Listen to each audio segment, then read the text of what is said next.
नमस्कार दोस्तों, स्वागत है आप सभी का मेरे YouTube चैनल वृंदावन की छोरी में। दोस्तों आज मैं आई हूँ आगरा के सिकंदरा में।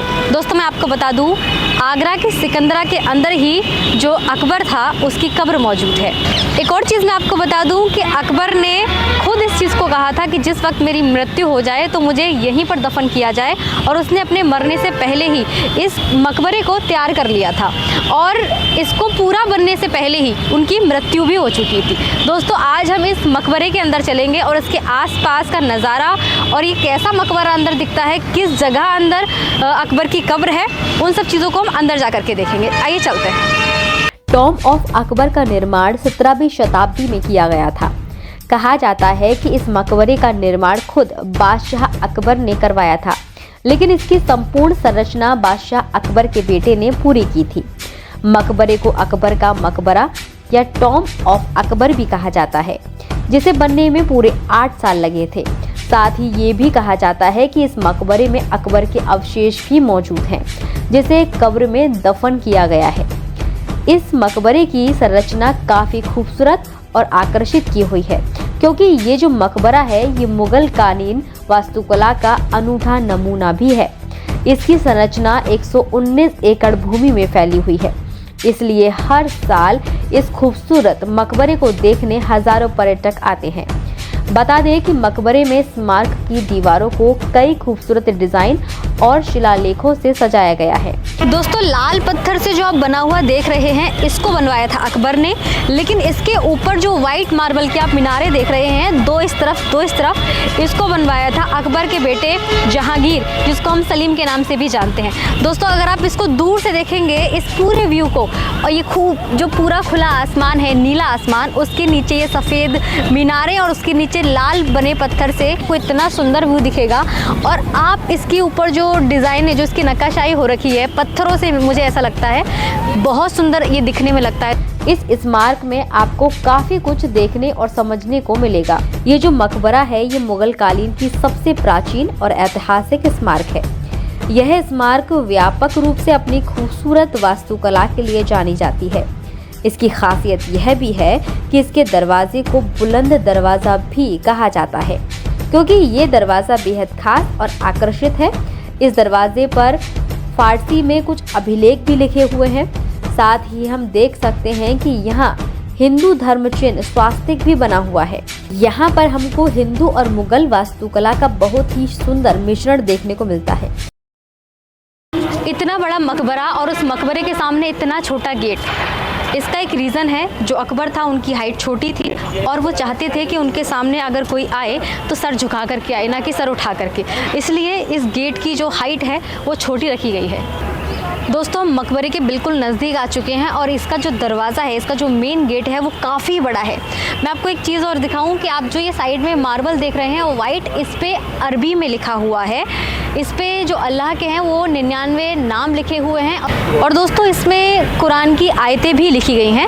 और अगर आप तो इसमें फूलों से, पत्तियों से डिज़ाइन भी बनाई गई है। दोस्तों लाल पत्थर पे और सफ़ेद मार्बल से ये जो डिज़ाइनें बनी हुई है, जो नक्काशी की गई है, दोस्तों ये सच में वाकई बहुत ही सुंदर नज़ारा है। और इतनी बड़ी इसकी हाइट है और बहुत सुंदर दोस्तों ये दिखने में लगता है। और यहीं से हम अंदर चलेंगे, एंटर करेंगे। आइए चलते हैं। तो जब हम इस गेट के अंदर एंटर करेंगे तो ये अंदर का जो व्यू है वो कुछ दिखने में इस तरह से है।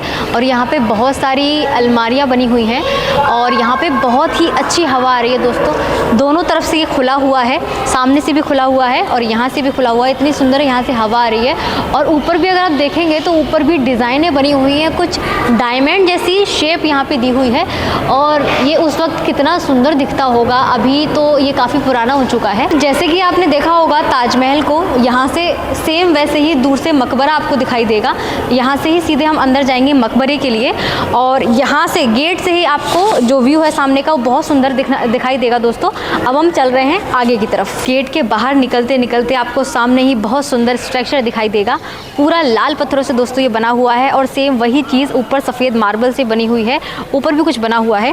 लेकिन इस जो सामने बिल्डिंग बनी हुई है, जो स्ट्रक्चर बना हुआ है, मकबरे के आसपास में बगीचे बने हुए हैं। वैसे ये आगे पीछे चारों तरफ इस मकबरे के बगीचा बना हुआ है। और ये जो जगह आप देख रहे हैं यही वो जगह है, यहाँ पर ही अकबर की कब्र मौजूद है।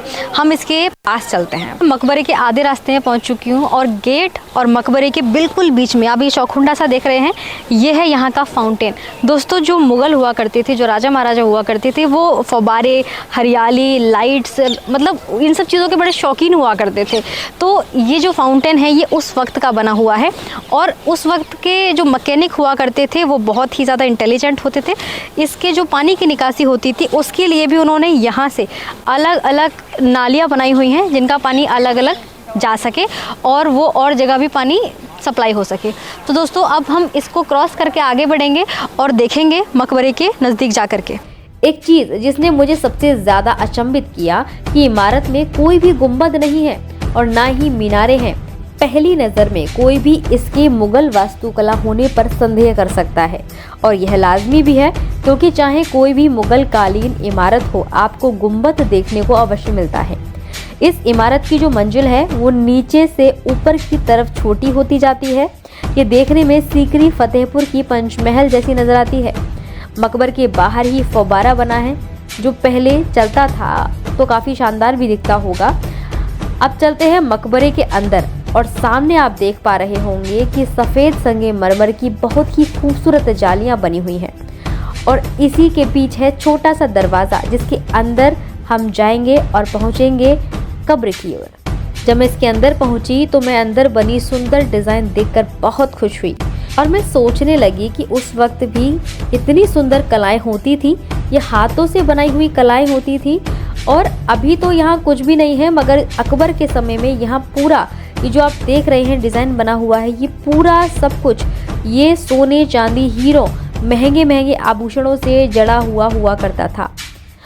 और इसी कमरे के अंदर से ये जो आप रास्ता देख रहे हैं सुरंगनुमा, यहाँ होकर के हम जाएंगे बादशाह की कब्र की तरफ। सबसे शक्तिशाली बादशाह अकबर की कब्र को यहीं पर बनाया गया था, यहीं पर दफन किया गया था अकबर को।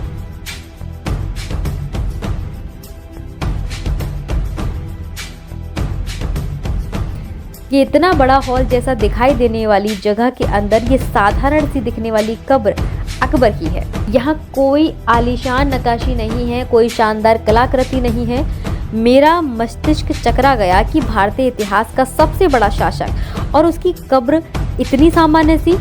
फिर मुझे याद आया कि सन 1688 में भरतपुर के जो जाटों द्वारा राजा सिंह के नेतृत्व में हमला किया गया और कब्र के आसपास जो सोना चांदी जड़ा हुआ था, जो कवच थे, जो वेश कीमती जवाहरात थे, उनकी प्लेटों को उखाड़कर लूटकर वो लोग ले गए थे। बाद में अंग्रेज गवर्नर जनरल लॉर्ड कर्जन ने इसका जीर्णोद्धार फिर से करवाया था। आपने अंदर अकबर की कब्र देखी, लेकिन जब आप बाहर निकलेंगे उसके जस्ट पास में ही यहाँ पे 2 कब्र और हैं जो कि इनके परिवार की ही कब्र यहाँ मौजूद हैं। जो अकबर की कब्र है उसके पास में एक कब्र है जो उनके परिवार की है, उसके पास में एक और कब्र मौजूद है, ये भी उनके परिवार में से ही किसी की कब्र है और ये पूरी तरह से मार्बल से बनी हुई है। जिस किसी की ये कब्र यहाँ पर बनी हुई है उनकी सारी डिटेल्स यहाँ लिखी हुई हैं, लेकिन ये जो लैंग्वेज है ये अरबी लैंग्वेज है, तो अगर आपको समझ में आती तो आप समझ लेना। तो मैं बताऊँ, और ये जो आप बाहर की तरफ खाली जगह देख रहे हैं, ये अकबर ने 40 कमरे बनवाए थे और वो इसलिए बनवाए थे कि अकबर चाहते था कि उसकी कब्र के पास ही उसके परिवार की कब्रें हों, मगर ऐसा नहीं हुआ।